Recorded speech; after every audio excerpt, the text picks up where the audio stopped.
राजनेताओं की personal, public और सोशल लाइफ एस्पेक्ट्स को आप तक पहुंचाने की एक और कड़ी में आपका स्वागत है। मैं हूं सुरेंद्र शर्मा। इस कड़ी में आज हमारे साथ खास मेहमान हैं Rajinder Sharma ji, farmer Jammu mayor, Bharatiya Janata party के सीनियर नेता।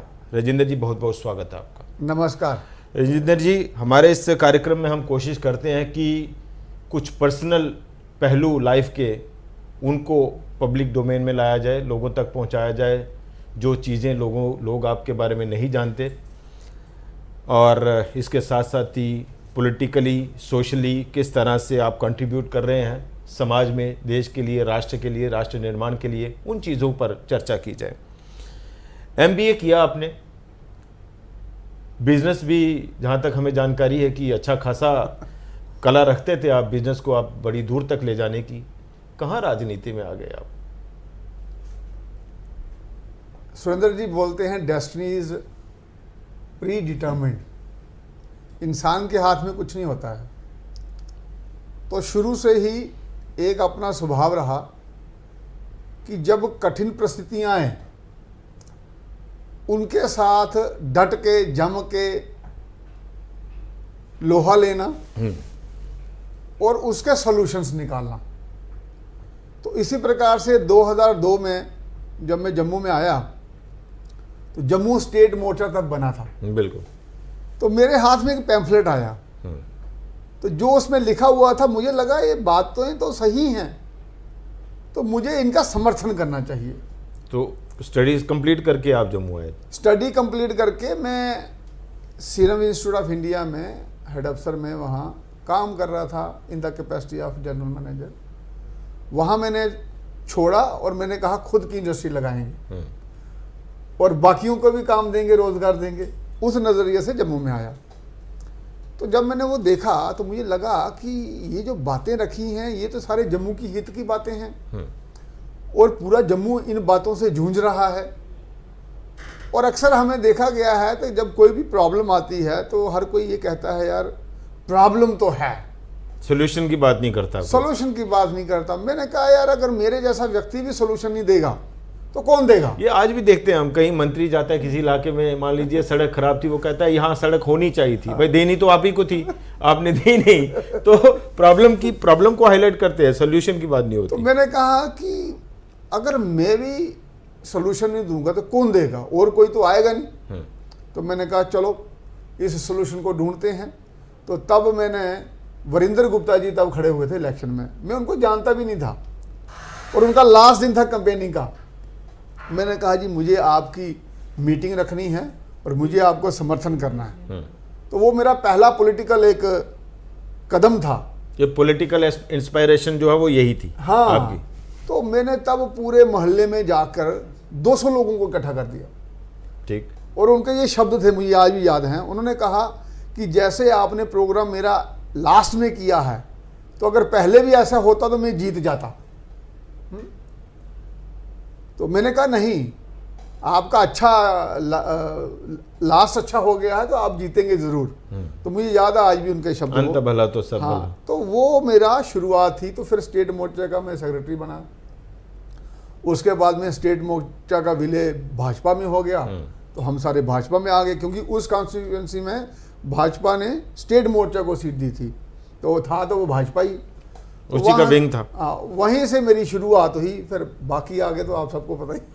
तो जम्मू स्टेट मोर्चा उस वक्त मर्ज हो गया बीजेपी, मर्ज हो गया बीजेपी। तो बीजेपी का ही विंग था ये, तो लोग openly, it is an open fact, बिल्कुल जानते हैं सब लोग। बिल्कुल बिल्कुल। तो आज उस पर चलिए हम आगे थोड़ा चलेंगे कि आज जम्मू सेपरेट स्टेट को लेकर भी जो है वो ये चीज़ें चलती हैं। अच्छा, कॉरपोरेशन का चुनाव लड़ा आपने 2018 में, उसमें पहली बार ही आप जीत आए।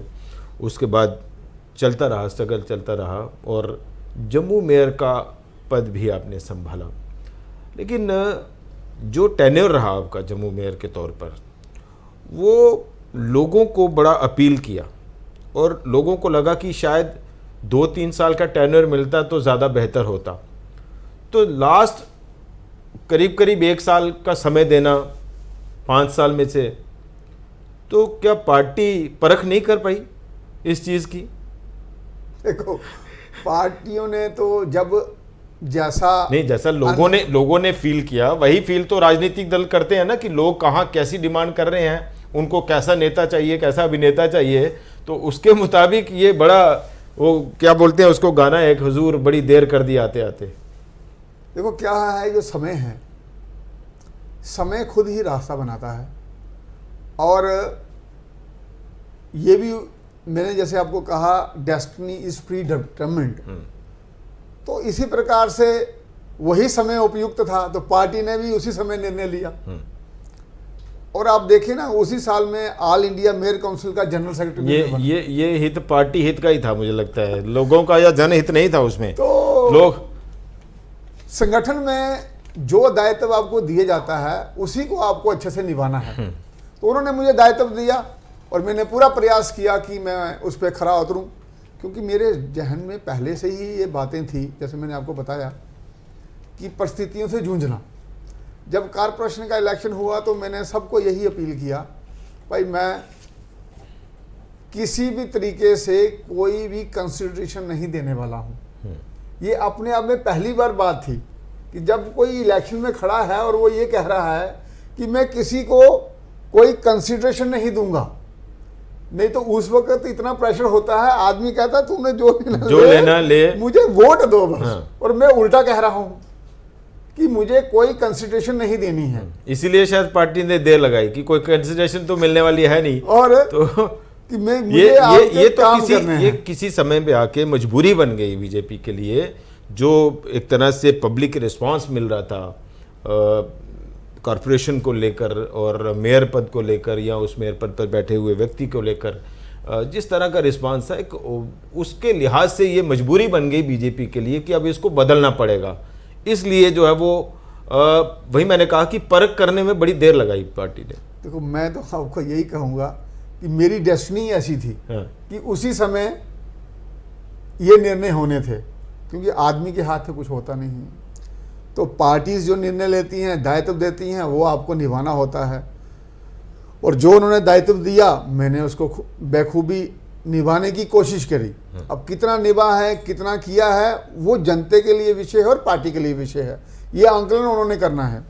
लेकिन मैंने अपना 100% दिया और उसमें मैंने पूरी कोशिश की कि जो मेरे जहन में था, क्योंकि मैं शुरू से ये सुनता था कि नेता को लोग अच्छी नज़र से नहीं देखते हैं। एक समय था कि नेताओं की फोटो घरों में लगती थी, बिल्कुल। आज वो समय मैं देखता नहीं हूँ। तो ये मेरे लिए चैलेंज था, परसेप्शन बदलना है, कि लीडरशिप की परसेप्शन जो है उसको बदलना ज़रूरी है। क्योंकि अगर लोगों को विश्वास ही नहीं रहा लीडरशिप में, तो फिर तो डेमोक्रेसी कोलैप्स हो जाएगी, फिर तो डेमोक्रेसी नहीं रहेगी। जब मुझे ये विश्वास ही नहीं है कि सामने वाला मेरा काम करेगा, तो मैं बड़ा इनके एक आदमी हताश हो जाएगा। तो वो हमारे लिए, सोसाइटी के लिए, समाज के लिए बड़ा घातक क्षण होते हैं वो।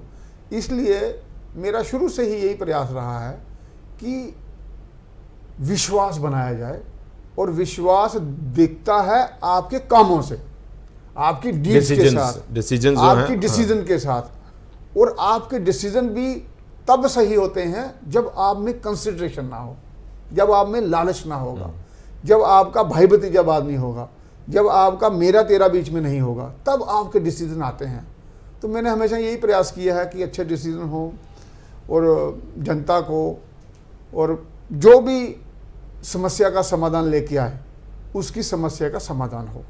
अच्छा, ये जब कई सारी चीज़ें आपने पास करने की कोशिश की, पब्लिक ओरिएंटेड जो है वो चीज़ें लाने की कोशिश की, ट्री अथॉरिटी बनाई, और बड़ी बात यह है कि राजनेता पढ़ा लिखा होना चाहिए, कॉरपोरेटर जो है वो ग्रेजुएट होना चाहिए। कई सारे ग्रेजुएट जो अंडर ग्रेजुएट लोग थे, उनका तो अगली बार का टिकट तो कटवा दिया आपने।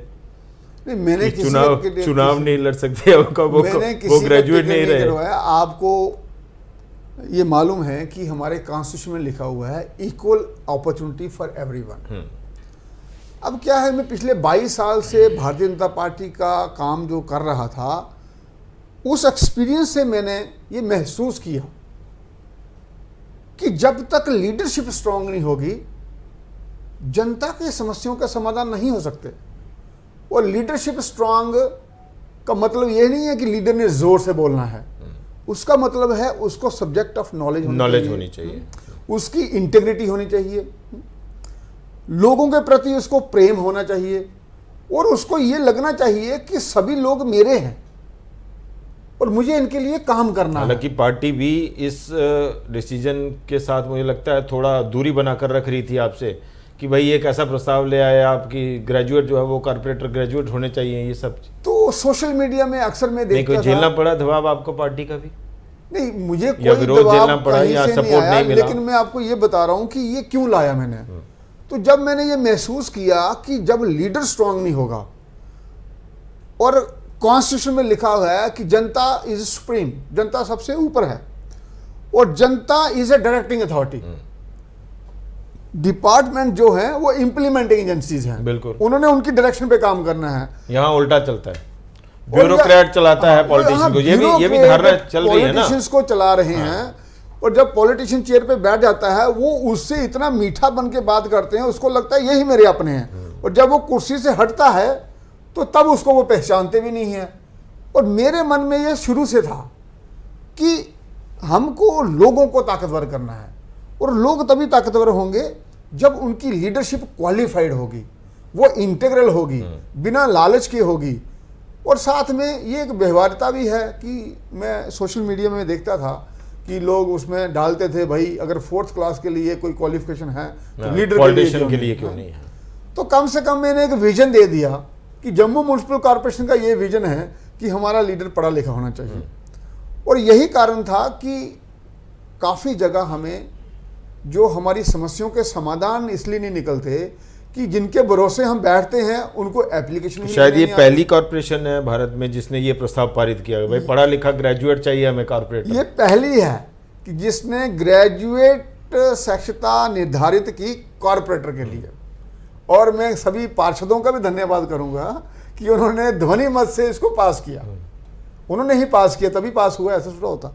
लेकिन कॉर्पोरेशन ने एक विजन बता दिया कि इस नॉलेज ऑफ सब्जेक्ट, एजुकेशन और इंटीग्रिटी बहुत इंपॉर्टेंट है। आप खुद ही सोचिए ना कि मेयर जो है he is a administrator and as well as a politician. उसने किनको कंट्रोल करना है? Those who are IAS, who has a knowledge. अगर उसको मेयर को नॉलेज नहीं होगी तो उनको वो डायरेक्ट कैसे करेगा? और अगर उन्होंने कहा ये काम नहीं हो सकता है तो वो काम करवाएगा कैसे? अब दो ही तरीके हैं, जहां तो वो मान ले कि नहीं हो सकता है, नहीं तो उसको रास्ता दिखाए। Under section 30 J&K service civil rules, classification control and appeal, section 30, बस इन्हीं धाराओं से सब section 8, termination from service with a provision not to have a future employment. तो जहां तो उसको रास्ता बताए, जब उसको रास्ता बताने वाला लीडर आएगा तो जनता स्ट्रांग हो जाएगी। तो ये प्रस्ताव जो अभी तक इसका क्या स्टेटस है? LG साहब के पास गया, उसके बाद पास करवा के LG साहब के पास गया हुआ है। तो ये इम्प्लीमेंटेशन इसकी इसलिए नहीं हो सकती क्योंकि कॉन्स्टिट्यूशन में लिखा हुआ है इक्वल राइट्स फॉर एवरीबॉडी, तो हम किसी के राइट्स नहीं छीन सकते। लेकिन एक अब चर्चा का विषय तो है, अब लोग ये तो जानते हैं कि मेरा लीडर पढ़ा लिखा होना चाहिए, क्वालिफाइड होना चाहिए, and everybody has a right to be have a integral, accountable and a knowledgeable leader, a visionary leader। वो तो सब आदमी का हक है।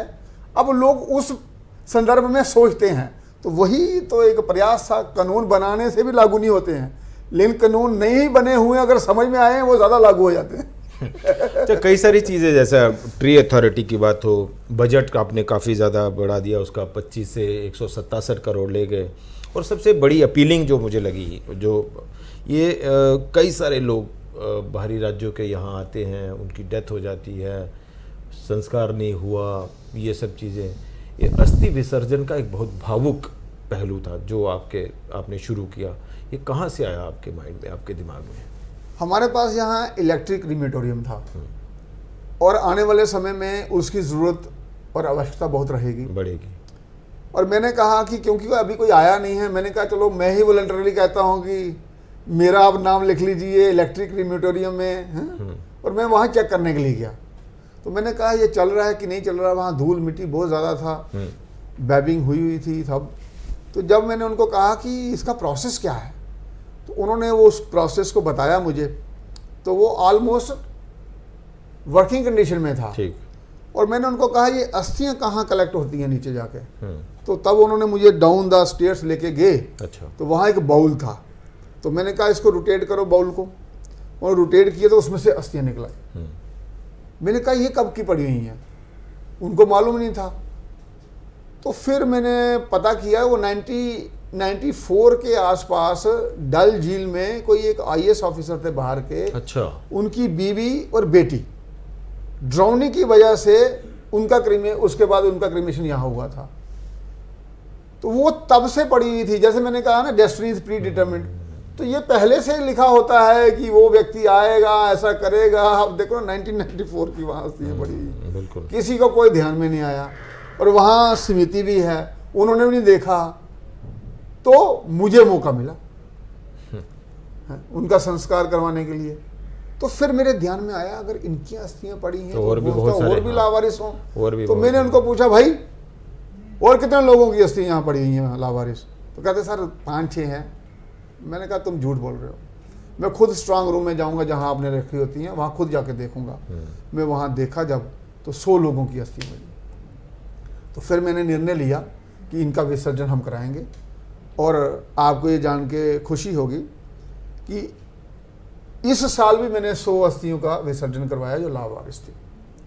और वो मैंने इसलिए करवाया कि मैं जानता हूं कि because of very social factors, social compulsions, बहुत से लोग हमारे जम्मू शहर में, जम्मू कश्मीर में ऐसे हैं जिनके बच्चे बाहर चले गए हैं। बिल्कुल। और वो अकेले हैं। अब उनको मन में आता है कि हमारा क्या होगा। उन लोगों को मैं आश्वस्त करना चाहता हूं कि मैं एक संस्था बना रहा हूं जो इन लोगों की अस्थियों का विसर्जन और संस्कार का पूरा प्रावधान बनाएगी और करेगी, क्योंकि ये हमारी सोसाइटी में अभी नहीं है। तो जम्मू में इस प्रकार की अभी पहल नहीं हुई है और उसको मैं करने के लिए जा रहा हूं। और मैंने इसलिए एक संदेश भी दिया था कि अभी जम्मू जो है काफ़ी संवेदनशील हो गया है और वो इस सोच के साथ चल रहा है। और आपको हैरानगी होगी, मुझे कुछ लोगों के फ़ोन भी आए और उन्होंने कहा कि आप मेरा संस्कार करेंगे। तो मैंने कहा मैं धन्यवादी हूँगा कि आपने मुझे ये मौका दिया। और तब मैंने महसूस किया कि जो मैं सोच रहा था वो ग्राउंड लेवल तक पहुँच गया। जिनको मैं मैसेज देना चाहता था उनको पहुँच गया।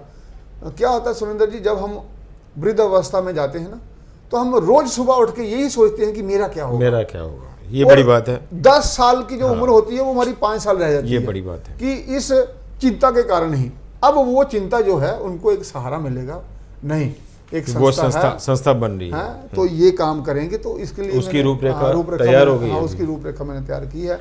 कुछ ही दिनों में मैं उसका भी उल्लेख करूंगा। अच्छा, जब आप मेयर बने, हम तो उस वक्त वहीं थे उस सेरेमनी के समय, वो कुर्सी पहले लगी हुई थी, भाई मेरी कुर्सी ऊंची होनी चाहिए। उससे हालांकि कुछ और संदेश लोगों ने पकड़ा कि भाई ऊंची कुर्सी का क्या माजरा है। देखिए सुरेंद्र जी, वो कुर्सी ऊंची से मतलब नहीं था। क्या होता है कि हमारे यहाँ धारणा है काफी लोगों में, सबसे पहले कुर्सी बदलवाई आपने? नहीं, कई लोगों ने सोचा भाई पुराने मेयर बैठे हुए तो इसके ऊपर तो दूसरी कुर्सी ले आओ। ऐसा कुछ नहीं, कोई ऐसी बात नहीं। वो मेरे अच्छे दोस्त हैं, मित्र हैं, भाई हैं, कोई ऐसी बात नहीं।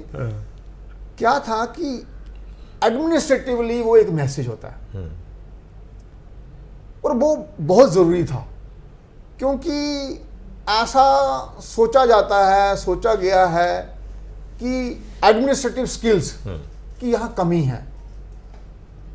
तो मेरे वो सारी चीज़ें ध्यान में हैं, क्योंकि आप जैसे आपने कहा, मैंने खुद MBA किया हुआ है, सैनिक स्कूल से मेरी स्कूलिंग हुई है। मेरे जो क्लासमेट अभी जनरल भी बन गए हैं।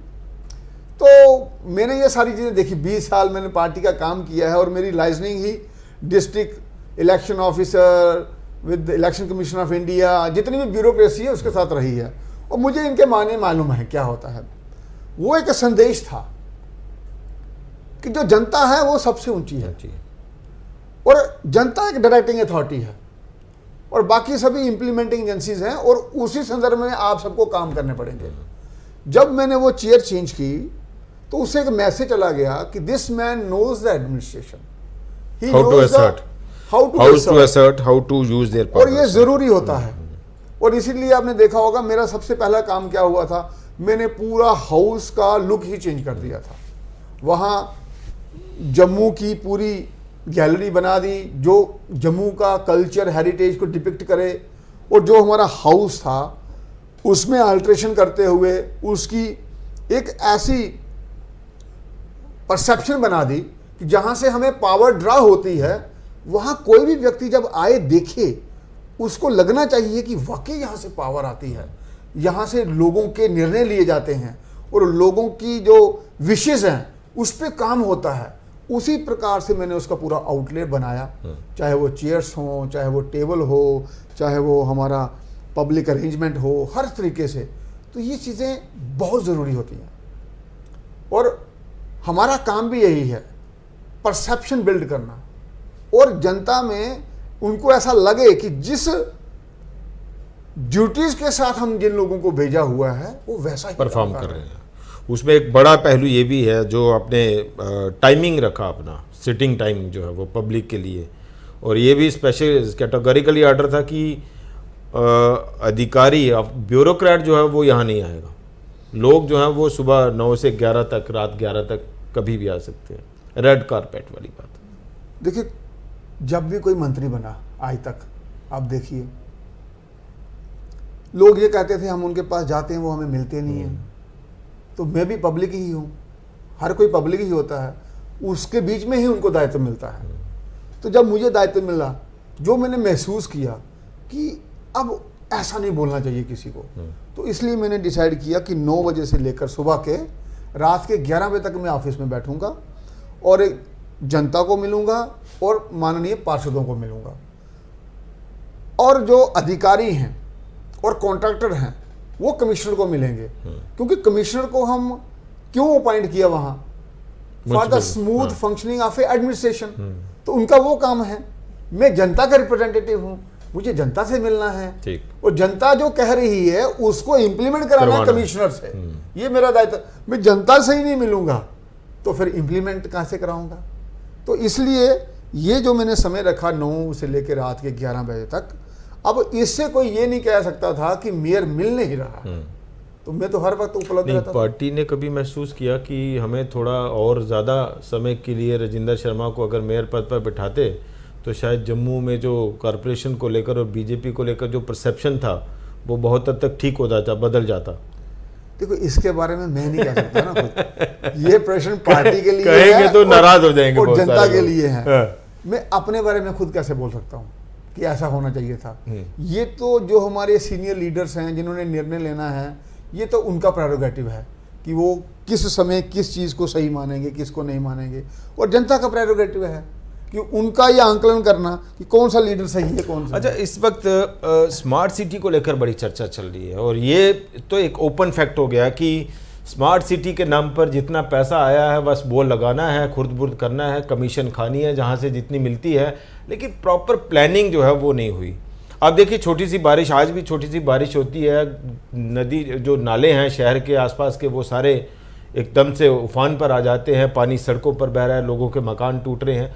सबसे बड़ा लूप होल क्या रह गया स्मार्ट सिटी की प्लानिंग के दौरान, जो आपने मेयर पद पर बैठे हुए रहते हुए जिसको देखा हो, वॉच किया हो, स्टडी किया हो, और आई लगता हो कि वाकई वो गलती एक बड़ी गलती हो गई? देखो, आपको पता, स्मार्ट सिटी का प्रोजेक्ट जब आया था वो आया था 2017 में। तब सुषमा चौहान जहाँ डीसी थे और वही इसकी सीईओ थी, और डिबकॉम जो है वो एग्जीक्यूटिव डायरेक्टर होते हैं। उन्होंने ही प्लानिंग करके प्रोजेक्ट्स की इम्प्लीमेंटेशन करवाई है।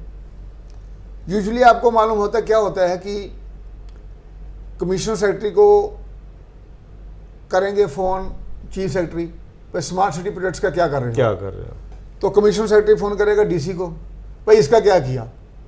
अब जब आपने नीचे होमवर्क नहीं किया तो आप क्या बताएंगे, इतना पैसा लग गया, इतना हमने खर्च कर दिया, इतना आया था, आप ऐसे बताएंगे हैफिजर्ली, हाँ जी हमने फुटपाथ बना दिए।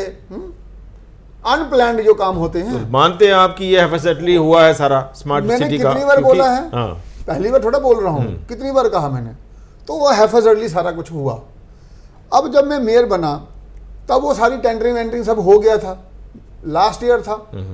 अब मेरे लिए दो रास्ते थे। अब आपको जैसे मालूम है कि जो रोड साइड की पार्किंग थी उसमें 4% था जीएमसी को और 96% था उस वेंडर को। मैंने वो हटवा दी सारी और उससे 25 लाख रुपए भी लिया। And you will surprise to know, मैंने कहा मैं इसका थर्ड पार्टी ऑडिट करवाऊंगा फ्रॉम ए इम्पैनल्ड एजेंसी। ठीक। अब मैं उस एजेंसी का नाम नहीं लूंगा। उस एजेंसी को मैंने काम दिया और उसने मुझे आज तक रिपोर्ट सबमिट नहीं की है, क्योंकि उसमें भी ब्यूरोक्रेट ही है ना, तो ब्यूरोक्रेट को शील्ड करता नहीं, अब उनको लगा होगा कि अब आप तो है नहीं मेयर पर, तो हमें नहीं, क्या नहीं, नहीं, जब मैं मेयर था मैंने ही दिया उनको ठीक है बुला के, और उन्होंने कहा मैं 2 महीने में आपको रिपोर्ट दूंगा। वो नहीं आई। वो मैंने उसके बाद 50 फोन किए उनको और उन्होंने बहाने लगाए। फिर मैं समझ गया कि ये ब्यूरोक्रेट ही ब्यूरोक्रेट को शील्ड कर रहा है। करता है, वो तो है ही। मैंने 25 लाख रुपए उसको फाइन किया और उसको वहां से निकाला। अब मेरे लिए दो रास्ते थे। अगर मैं बोलता सारा काम खत्म हो जाता, कोई काम आगे चलना नहीं था, क्योंकि mayor is a chairman of A advisory committee of the smart city projects. तो अगर मैं बोलता, जो काम हो रहा था ये सारे रुक जाने थे। दूसरा क्या था कि इनको जहां जहां ठीक कर सकूं उनको वहां ठीक करूं। जैसे आपने देखा होगा बावे वाला रोड जो है उसको मैंने बड़ा किया, वो उसमें नहीं था, वो वहीं पे कर रहे थे। वहां 40 साल पुरानी पाइप पड़ी थी पीएच की, मेन रोड पे बाहर दिखती थी, वो मैंने वहीं। क्या ये बेहतर नहीं होता कि जैसे आपने कहा कि ये चेयरमैन के पास, एडवाइजरी कमेटी का चेयरमैन है, उसके पास ये पावर है और रोक सकते, आप रोकते, या चीज़ों को दोबारा प्लानिंग की जाती या रिव्यू किया जाता, नए सिरे से काम शुरू होता उसके ऊपर। यही तो इसमें प्रॉब्लम है। अगर आप रोक, पैसा लैप्स हो जाता है, पैसा नहीं मिलता आपको। अच्छा। और टेंडरिंग हो चुकी है, जो टेंडर हो चुका है उसको ऑल्टर कैसे करोगे आप? वो आदमी कोर्ट में जाएगा। ठीक कि मेरा निकला हुआ है। हाँ, बड़ी इंप्लीकेशंस होती हैं। हमें ऐसे दिखता है ना कि ये बड़ा आसान है, लेकिन अब मैं यही कर सकता था कि जो सही हो सकता था उसको करो। जैसे आपको एग्जांपल देता हूँ, पक्के डंगे में फुटपाथ बना रहे थे, तो वहाँ पक्के डंगे की एसोसिएशन मेरे पास आई कि भाई साहब अगर ये फुटपाथ बड़ा होगा पानी हमारे अंदर चला जाएगा, और पीछे जो है वो ऊपर करके रखा है। तो मैंने फिर उसका बाया मीडिया क्या निकाला कि आपने टाइल लगानी है फुटपाथ की, लेकिन down with the level of a जमीन के बराबर, अपना क्या नाम है, रोड।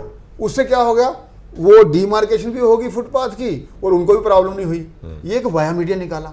इसी प्रकार से आप ये देखो, जो ये रोड थी अपनी तालाब दिलो वाली, वो खुली नहर जो है वो कम कर तो बीच में कुछ टेम्पल्स है, मैंने कहा इन टेम्पल्स को हम शिफ्ट करेंगे, और साथ में जो ये बीच में ट्रांसफार्मर्स वगैरह हैं इनको हटवाएंगे।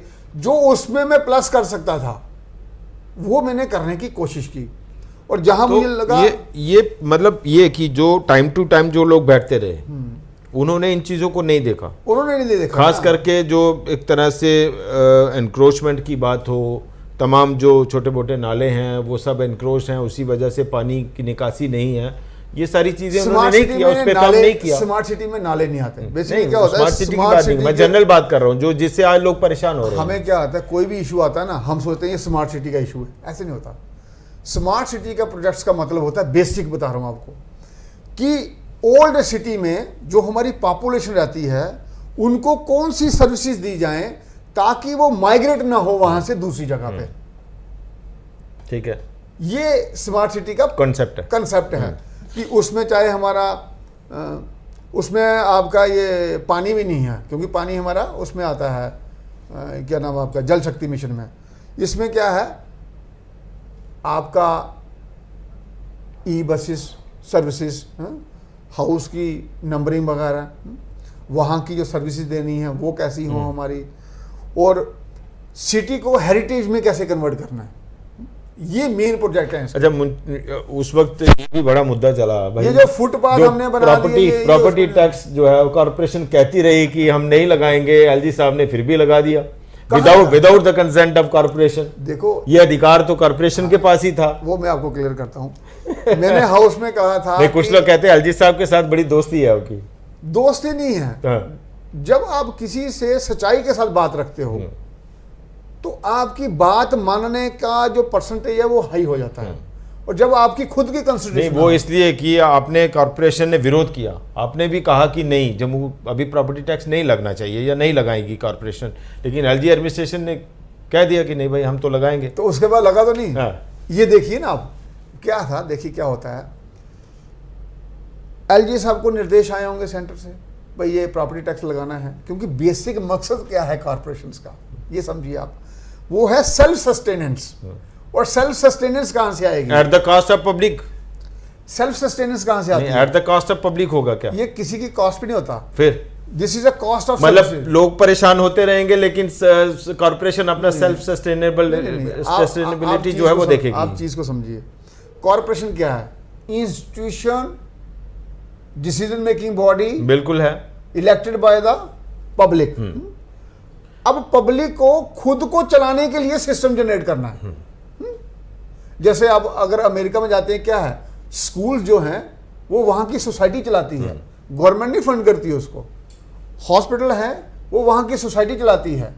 तो ये कॉरपोरेशन क्यों रखा गया नाम इसका? कॉरपोरेशन इसलिए आई कि लोगों ने अपनी डेवलपमेंट अपने द्वारा करनी है। दैट इज सरकार अमेरिकी मॉडल ला रही है लेकिन जम्मू के लोग स्मार्ट नहीं बनना चाहते। नहीं, वैसी बात नहीं है। एलजी साहब के बयान रहे, मैं खैर वो आपसे जुड़ा हुआ सवाल नहीं है, मैं जनरली बात कर रहा हूँ। आप इसको थोड़ा, कई बयान दिए एलजी साहब ने, जम्मू के लोग स्मार्ट नहीं बनना चाहते, वो प्रॉपर्टी टैक्स नहीं देना चाहते, वो एक अलग बात है। मैं आपको ऑब्जेक्टिव ऑफ कॉर्पोरेशंस बता रहा हूँ, ऑब्जेक्टिव ऑफ, उसके लिए तो धीरे धीरे तैयार करेंगे ना, अब सीधा अमेरिकी मॉडल लाएंगे आप और लोग। जैसे बॉम्बे कॉर्पोरेशन है, उसका 6000 करोड़ का खुद का रेवेन्यू है, खुद का रेवेन्यू।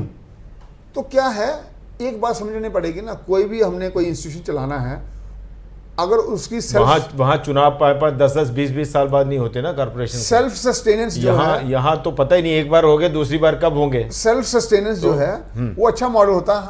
ये बात आपकी सही है कि जो अभी समय है उसमें ये चीजें धीरे धीरे से लग सकती हैं, अभी नहीं हो सकती, ये पक्की बात है। इसलिए हमने हाउस में कहा था कि प्रॉपर्टी टैक्स हम नहीं लगाएंगे। और जब हमने हाउस में कहा, आप देखिए, ना हमने ड्राफ्ट लाया, ना हमने रेजोल्यूशन लाया, हमने तो उसको पास ही नहीं किया। क्या ये कॉर्पोरेशन के अस्तित्व पर सवाल नहीं हो गया कि एलजी साहब जो है वो कॉर्पोरेशन को कॉन्फिडेंस में लिए बिना ही, जो एनफोर्सिंग एजेंसी है इस पूरे प्रॉपर्टी टैक्स या बाकी चीज़ों को लेकर, एलजी एडमिनिस्ट्रेशन डायरेक्ट बाईपास करते हुए कॉर्पोरेशन को, तो कॉर्पोरेशन ने तो विरोध करना चाहिए था इसका। तो भैया आपने हमारे कहा ना हमने कि नहीं लगेगा, तब तो नहीं लगा, वो नहीं तो लग गया होता, वो विरोधी तो था हमारा, तो इसलिए नहीं लगा।